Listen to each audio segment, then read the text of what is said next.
Hello everyone. Myself Ankit Jain, extension lecturer in chemistry, GCW Tusham. Today I will discuss about two topics from Unit 4th, Alkane and Cycloalkane of BSc first year, first sem Organic Chemistry. First topic is Bayer strain theory and relative stability of cycloalkanes. And second topic is Sacher-Moore theory of strainless ring. Now we will discuss first topic in detail. First topic is Bayer strain theory and relative stability of cycloalkanes.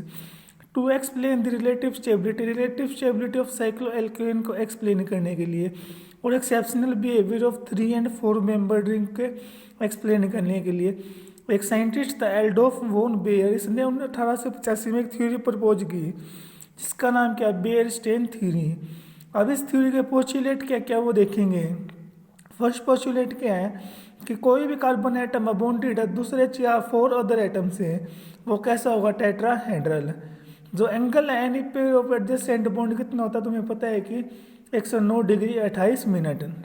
दूसरे के जितने भी carbon atom है constituting ए cycloalkane वो सारे के सारे किसमें लाई करेंगे, एक प्लेन के बीच में, जिसकी वजह से जो बॉन्ड एंगल है किन्हीं दो एडजेसेंट कार्बन का वो किसके इक्वल नहीं होगा, normal tetrahedral angle of 109 degree 28 minute. वो जो एंगल है रिंग के कार्बन के बीच का वो या तो लेस होगा या फिर क्या होगा, इस टेट्राहेड्रल एंगल से ज़्यादा होगा.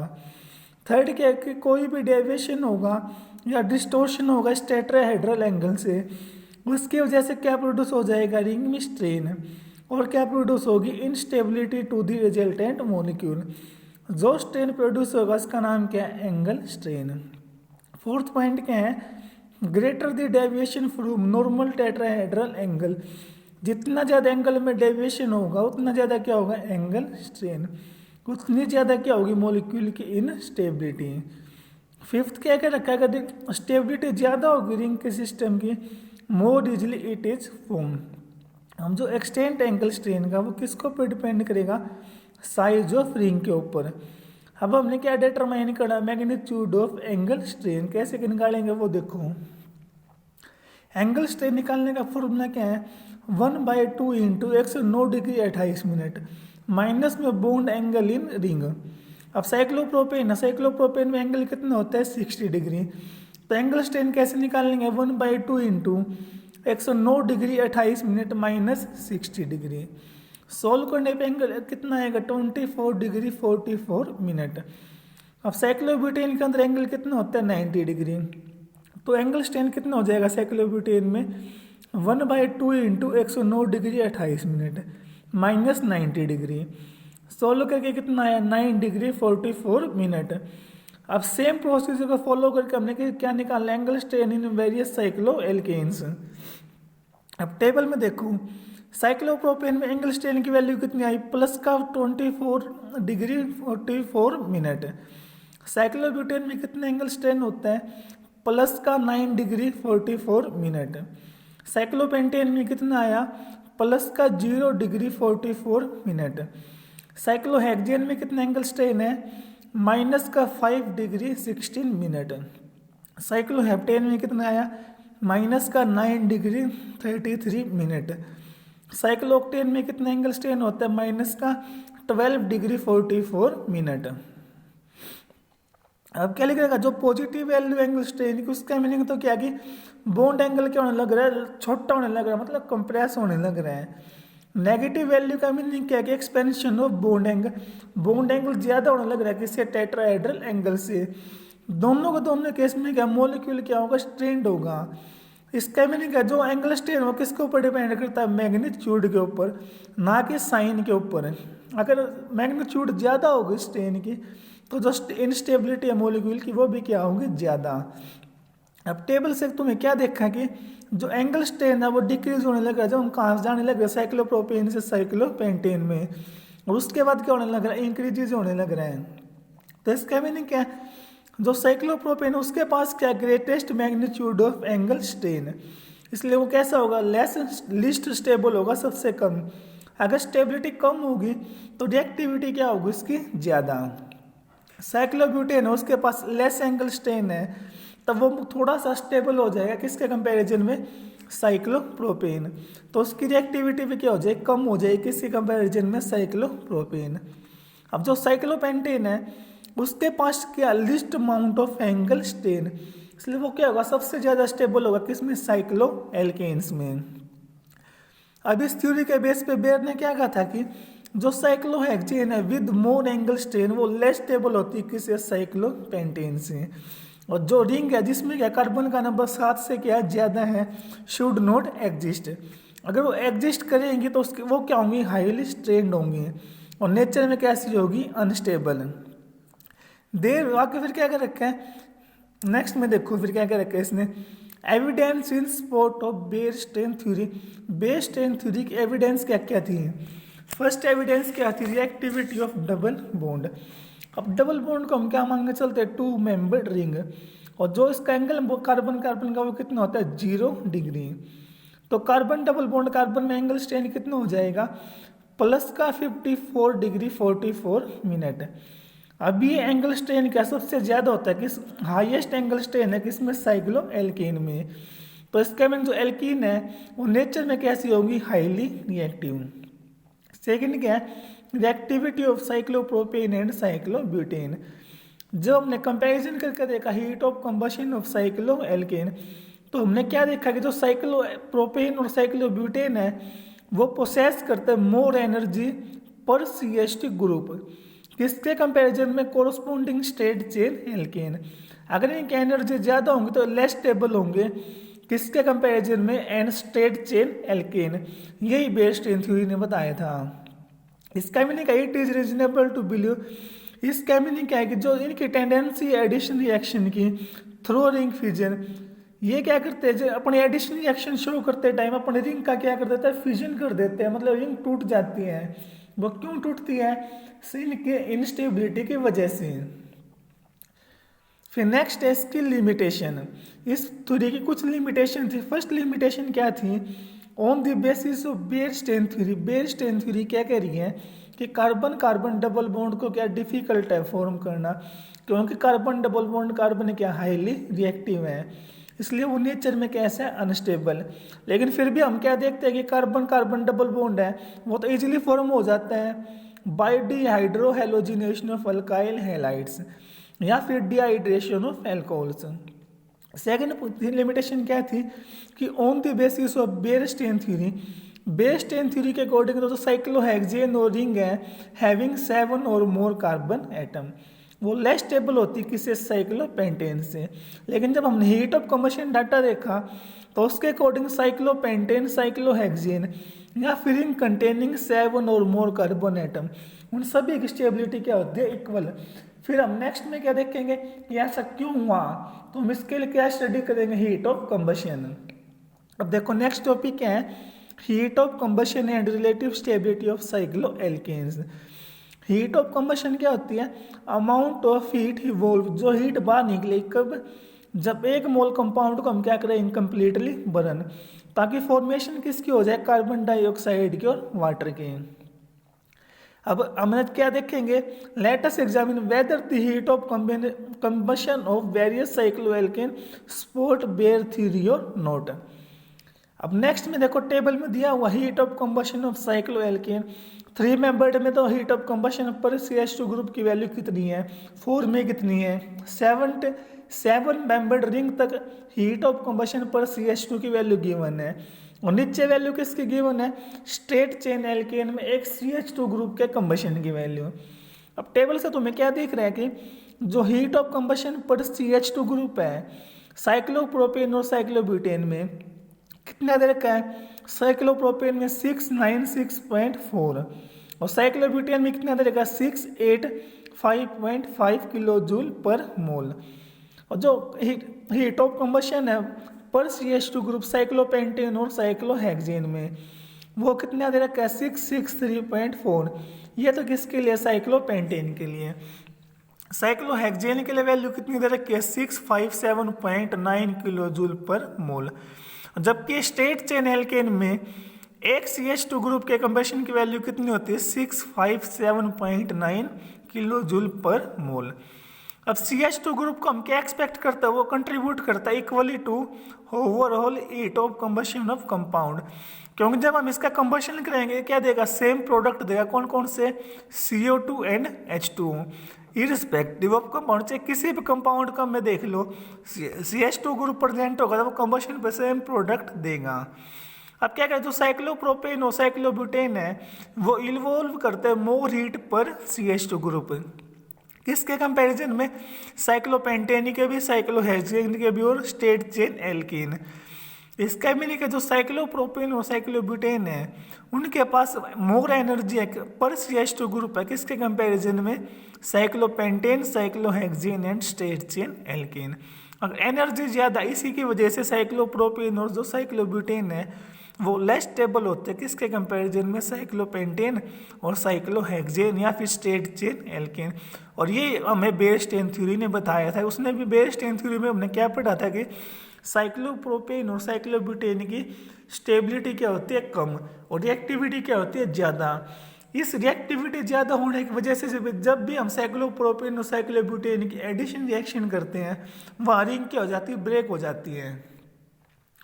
अब फिर आगे क्या कहा था बेयरस्टेइन थ्योरी ने कि जो रिंग है larger than cyclopentane and cyclohexane वो क्या होती है, लेस स्टेबल होती है, किसकी वजह से, increase in magnitude of angle strain. जैसे जैसे साइज इंक्रीज होता जाएगा। अगर बेयरस्टेइन थ्योरी करेक्ट होती तो हम क्या एक्सपेक्ट करते हैं कि जो हीट ऑफ कंबशन है पर CH2 group of cycloalkane from cyclopentane या साइक्लोहेक्सेन उसकी वैल्यू क्या होना चाहिए थी, ज़्यादा होना चाहिए था, जैसे जैसे साइज किया वो इंक्रीज। लेकिन टेबल में क्या देखा गया हमने, जो हीट ऑफ कंबशन है पर CH2 group of cycloalkane from cyclobutane, cyclobutane के बाद जो साइक्लोएल्केन है उन सभी में जो हीट ऑफ कंबशन है उसकी वैल्यू क्या रहेगी, ऑलमोस्ट कांस्टेंट। और वैल्यू किसके क्लोज होगी, अप्रोक्सीमेटली स्ट्रेट चेन एल्केन की वैल्यू के। इसका मीनिंग है जो साइक्लोएल्केन है किससे आगे, फ्रॉम साइक्लोपेंटेन ऑनवर्ड्स, वो क्या होना चाहिए, उतने स्टेबल होंगे जितने स्टेबल क्या होती है स्ट्रेट चेन एल्केन्स। अब क्या लिख रहेगा, जो ring containing 7 to 11 carbon atom are almost as stable, उतनी स्टेबल होती है जितनी कौन स्टेबल होती है, साइक्लोपेंटेन, क्योंकि इनके पास क्या होती है, ऑलमोस्ट सेम वैल्यू होती है किसके, हीट ऑफ कंबशन पर CH2 ग्रुप। लेकिन जो हीट ऑफ कंबशन है पर CH2 group of cyclohexane and ring containing 12 और मोर कार्बन एटम वो भी सेम होती किसके, स्ट्रेट चेन एल्केन के अप्रोक्सीमेटली। तो इसका मीनिंग है कि इन कॉन्ट्रास्ट टू बेयरस्टेइन थ्योरी, अब यहाँ पे बेयरस्टेइन थ्योरी का कॉन्ट्रास्ट हो गया, इसका रिवर्स हो गया। क्या क्या रखा है कि जो साइक्लोहेक्सेन और रिंग कंटेनिंग 12 और मोर कार्बन एटम है वो क्या होती है, कंप्लीटली फ्री होती है किससे, एंगल स्ट्रेन से, और उतनी स्टेबल होंगे जितना स्टेबल कौन होता है, स्ट्रेट चेन एल्केन। अब इसको सपोर्ट करने के लगेगा कि देज लार्ज रिंग कंपाउंड जैसे साइक्लोडेकेन है, साइक्लोपेंटेनोन है, सिवोटोन है, जितने भी ये सारे सारे क्या, इनको हम जो लेबोरेटरी उसके अंदर क्या कर सकते हैं, सिंथेसाइज कर सकते हैं या फिर आइसोलेट कर सकते हैं किसी नेचुरल सोर्सेज से। फिर क्या कर रखेंगे, once these large ring compound, अगर ये कंपाउंड एक बार क्या हो गए, सिंथेसाइज हो गए, तो दे शो लिटल या तो बिल्कुल कम या फिर कोई टेंडेंसी नहीं होगी, किसकी tendency, to undergo ring opening reactions. अब नेक्स्ट टॉपिक हमारा क्या था, second topic, Sachse Mohr theory of strainless ring. Best theory हमने क्या पढ़ा, जो बेयर थ्योरी स्ट्रेन थ्योरी वो एक्सप्लेन करती है रिएक्टिविटी या स्टेबिलिटी किसकी, रिंग कंटेनिंग 5 और लेस कार्बन एटम। लेकिन फेल हो गया एक्सप्लेन करने में किसकी, स्टेबिलिटी ऑफ रिंग्स कंटेनिंग 6 और मोर कार्बन एटम। अब जो स्टेबिलिटी है 6 मेंबर्ड और लार्जर रिंग की, उनकी स्टेबिलिटी को एक्सप्लेन करने के लिए साचे एंड मोर ने क्या किया, एक मॉडल दिया साइक्लोएल्केन का और एक अपनी थ्योरी दी जिसका नाम क्या, थ्योरी ऑफ स्टेनलेस रिंग। अब इस थ्योरी के अकॉर्डिंग क्या करेगा, जो कार्बन एटम है 5 मेंबर्ड और स्मॉल रिंग वाले वो तो क्या होता है, सेम प्लेन में होते हैं, जैसा कि पोस्टुलेट ने जैसा कि बेयर्स के पोस्टुलेट में पढ़ा था हमने। लेकिन जो 6 मेंबर्ड रिंग और लार्जर रिंग है उनमें जितने भी कार्बन एटम वो सारे सारे किस में प्रेजेंट होते हैं, डिफरेंट प्लेन में। इसका मीनिंग है जो रिंग है कंटेनिंग 5 और लेस कार्बन वो या तो क्या होती है, बिल्कुल प्लेनर होती है, या फिर क्या होती है, अप्रोक्सीमेटली प्लेनर। लेकिन जो 6 मेंबर्ड और मोर कार्बन एटम वाले रिंग्स हैं वो नेचर में कैसी है, नॉन प्लेनर या फिर पकड़। अब हमारे यहाँ पे एक वर्ड यूज हुआ पकड़। पकड़ रिंग का मीनिंग क्या है? पकड़ रिंग वो रिंग होती है, देखो पकड़ ring is when the ring bend, जब हम रिंग को क्या करेंगे, बेंड करेंगे तो उसका दो अपोजिट एंड वो बेंड कहाँ पे हो जाएंगे, अपवर्ड। और कैसा स्ट्रक्चर बनाएंगे, बोट स्ट्रक्चर। दूसरा क्या, वो रिंग कैसा स्ट्रक्चर बना सकती है, चेयर टाइप स्ट्रक्चर। चेयर में क्या एक पॉइंट, एक एंड तो कहाँ पे क्या होगा, पॉइंट अपवर्ड, और जो उसका दूसरा अपोजिट एंड है वो कहाँ पे होगा, डाउनवर्ड। तो किसकी शेप बनेगी, चेयर टाइप की शेप। अब हम सिंपली क्या कह सकते हैं, जब रिंग है कोई गोज अप एंड डाउन, जब रिंग ऊपर नीचे होने लग रही है एंड नॉट फ्लैट, बिल्कुल क्या ना फ्लैट, तो वो रिंग क्या कहलाएगी, आपकी पकड़ रिंग। अब क्या लिखा है, as a result of this puckering, इस पकड़िंग की वजह से जो कार्बन एटम है वो अपना रिटेन करते हैं, क्या रिटेन करेंगे, नॉर्मल टेट्राहेड्रल एंगल। इसका मीनिंग क्या है कि तुम वहाँ मोलिक्यूल के अंदर कोई भी स्ट्रेन प्रेजेंट नहीं होगा, क्या लिखेगा, देयर इज नेग्लिजिबल या फिर no strain in the molecule. इसका मीनिंग क्या है, जो 6 मेंबर्ड और लार्जर रिंग है वो नेचर में कैसे, स्ट्रेनलेस है। इसलिए हमें यहाँ इस थ्योरी को क्या नाम दे रखा है, थ्योरी ऑफ स्ट्रेनलेस रिंग। फिर क्या कहा कि साचे और मोर ने कंस्ट्रक्ट किए मॉडल साइक्लोहेक्सेन की दो पकड़ फॉर्म बना के देखिए, एक तो कौन सी, बोट फॉर्म और सेकंड चेन। ये दोनों फॉर्म है साइक्लोहेक्सेन की, आपस में क्या हो जाती है, इंटर कन्वर्ट हो जाती है। कैसे होंगी, bye rotation about single bond. इसलिए क्या रिप्रेजेंट करती है, कन्फर्मेशंस ऑफ साइक्लोहेक्सेन। अब क्या लिखेगा, सिमिलरली जो रिंग है जिसके पास क्या 6 से ज़्यादा कार्बन एटम है उनके पास क्या होता है, नेग्लिजिबल एंगल स्ट्रेन। वो हम कैसे अज्यूम करके चलते हैं, बाय अज्यूमिंग पकड़ अरेंजमेंट ऑफ एटम्स। नीचे देखो साइक्लोहेक्सेन के दो फॉर्म दिखा रहे हैं, एक चेयर फॉर्म और एक बोट फॉर्म। अब आगे क्वेश्चन हमारे पास क्या था कि if large rings are stable, अगर लार्ज मेंबर रिंग को बनाना आसान है, मतलब स्टेबल है, तो फिर बनाने में इतनी डिफिकल्टी क्यों, अगर स्टेबिलिटी ज़्यादा होगी किसी रिंग की फिर तो उसको बनाना उतना आसान होना चाहिए।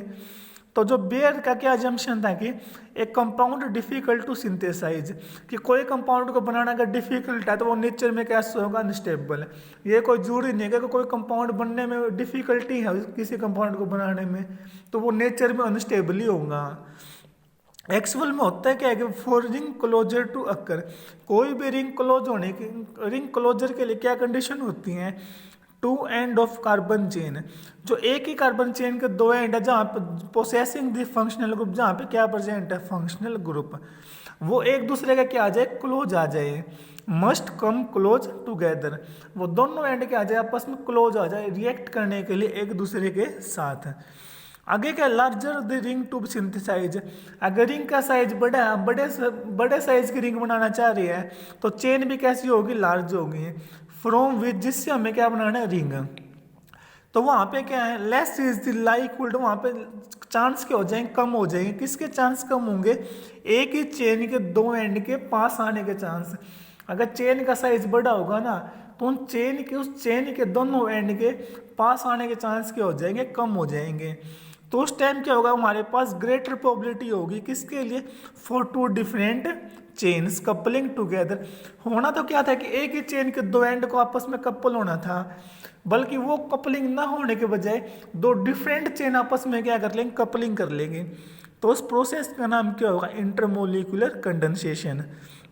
रादर देन, जबकि होना क्या चाहिए था, इंट्रामोलिकुलर कंडेंसेशन। अब दो वर्ड है, इंटरमोलिकुलर कंडेंसेशन और इंट्रामोलिकुलर कंडेंसेशन। इंट्रामोलिकुलर कंडेंसेशन में तो एक ही चेन के दो एंड आपस में क्या करेंगे, रिएक्शन करेंगे, तो फॉर्मेशन किसकी होगी, रिंग क्लोज, रिंग की फॉर्मेशन होगी। इंट्रामोलिकुलर में क्या कि एक ही चेन के दो एंड आपस में रिएक्शन ना करने की बजाय दूसरी चेन से क्या कर ले, रिएक्शन कर ले, तो वो प्रोसेस क्या कहलाएगा, इंटरमोलिकुलर कंडेंसेशन। मुझे रिएक्शन में देखो, अब देखो कार्बन का नंबर लेस था तो एक ही चेन के दो एंड कपल करके किसकी फॉर्मेशन करेंगे, रिंग की। सेकंड में क्या कर रखा है, दो चेन है उनके बीच में कार्बन का नंबर ज्यादा है तो एक मॉलिक्यूल दूसरे मॉलिक्यूल से रिएक्शन करा, दूसरा किससे, तीसरे से, तो क्या बनाने लगा, एक डिफरेंट चेन। बनाने तो क्या थी, रिंग, लेकिन कार्बन का नंबर ज्यादा होने की वजह से क्या बनती जा रही है, आगे से आगे चेन। तो अब क्या लिख रखा है इसने नीचे, the difficulty encountered in synthesis of large membered ring. अब जो लार्ज मेंबर्ड रिंग है उनके सिंथेसिस में क्या डिफिकल्टी आई, वहाँ कंपटीशन हो गया किसके बीच में, इंटरमोलिकुलर कंडेंसेशन और इंट्रामोलिकुलर कंडेंसेशन। और दोनों में से डोमिनेट कौन सा करेगा, इंटरमोलिकुलर कंडेंसेशन। लेकिन इस डिफिकल्टी हैज बीन ओवरकम, लेकिन इस डिफिकल्टी को दूर कर किया गया। कैसे किया गया, इस कैरी करके रिएक्शन को किसके अंदर करके करवा के, हाईली डाइल्यूट सॉल्यूशन के अंदर। जब हम हाईली डाइल्यूट सॉल्यूशन के अंदर क्या होगा, जो कोलेजन है दो डिफरेंट चेन के वो क्या हो जाएंगे, मिनिमाइज हो जाएंगे।